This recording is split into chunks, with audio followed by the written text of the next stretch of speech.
आजकल के समाज में बहुत यंग एज में ही शादी टूट जा रही है।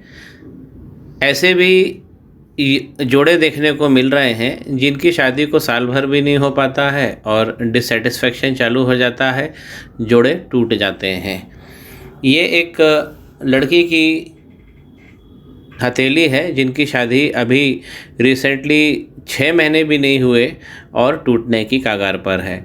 जानेंगे क्या चिन्ह होते हैं हमारे हाथ में, उसे देखकर हम सतर्क हो सकते हैं, सजग हो सकते हैं। शादी का जो सुख नहीं लेने देते हैं, सबसे पहले देखिए शनि यदि कुछ दागी हो जाए, इस प्रकार का अगर आइलैंड बन रहा है या शनि वक्री इस ऐसी लाइन अगर आ रही है, ये भी वक्री होती है, तो ये पहला चिन्ह है। दूसरा चिन्ह है तीसरा मणिबंध, जो हमारी सेक्स लाइफ और विवाह के लिए होता है। ये पहला, ये दूसरा और ये नीचे तीसरा। आप देखिए तीसरे मणिबंध का जो स्थान है वो पूरा गायब हो गया है।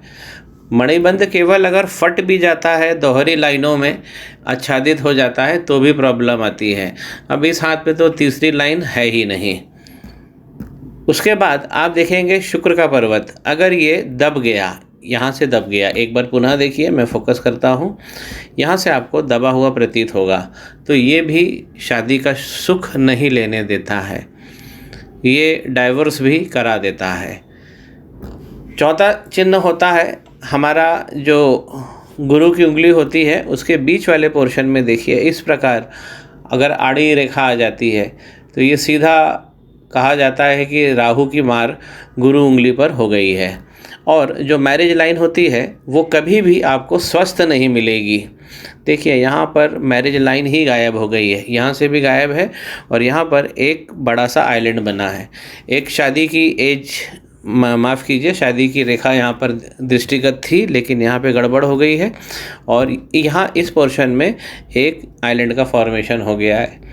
ये शादी की, विवाह की जो रेखा होती है, ये शादी के पहले भी अच्छी होनी चाहिए और शादी के दौरान भी इसे बने होना चाहिए, क्योंकि ये अगर ख़त्म हो जाती है, सबसे मेजर अगर इन समस्त चिन्हों में मैं अगर इंगित करूं, तो ये वाला सबसे मेजर लॉस यहीं से चालू होता है कि विवाह रेखा टूट जाए, ऊपर की तरफ चली जाए या काली पड़ जाए, डबल हो जाए, बहुत छोटी सी रह जाए।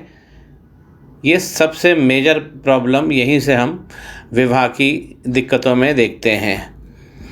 ये हथेली आई ज़रूर है मेरे पास में और मैं इनको रेमेडी भी व्हाट्सएप पे करूँगा, लेकिन इसके अलावा भी ज्योतिष एक ज्ञान है और उस ज्ञान से हमें अपने आप को समझने में मदद मिलती है। और अगर हमको हमारी स्थिति और मनोदशा समझ में आ जाती है तो हम एक अच्छा डिसीजन ले सकते हैं। तो मैं इन्हें व्हाट्सएप कर रहा हूँ रेमेडी, और मेरी शुभकामनाएं हैं कि विवाह जो है पुनः अच्छे स्थान पर लौट आए और योग बढ़ जाएं। जानकारी स्पष्ट हो, श्री गणेश करें। पाम ब्लॉग को सब्सक्राइब करिए।